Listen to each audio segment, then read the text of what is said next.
न छूंगा और राम के न कोई हर्ष है न कोई विषाद है।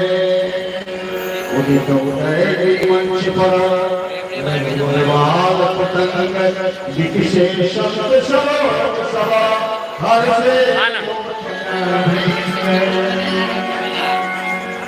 सीता जी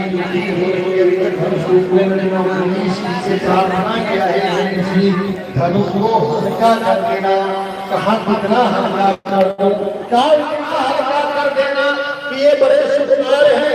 अभी भी उसको बात डाला, इन्होंने एक फूल तोड़ा, माथे पर पसीना आ गया, इतना कठोर हो उसके कैसे तोड़ पाएंगे। गणनायक मर्दायक देवा आज लगेगी गेहूं को सेवा, बारवार मोरी। और राम जी धनुष के पास जाके धनुष को प्रणाम करते हैं। राम जी धनुष के पास आइए और दोनों हाथ जोड़कर धनुष को प्रणाम कीजिए। पूछा कि धनुष को राम जी ने प्रणाम क्यों किया?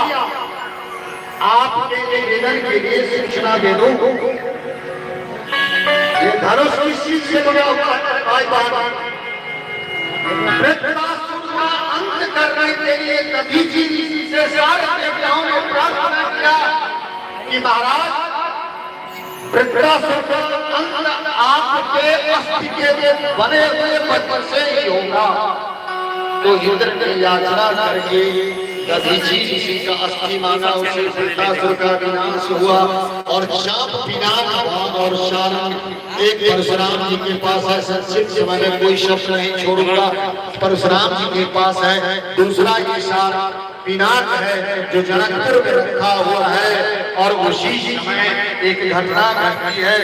पुरोहित प्रणाम, पुरोहित प्रणाम मने मने किन्ना अतिला भाई दम के उड़ान सिर जमला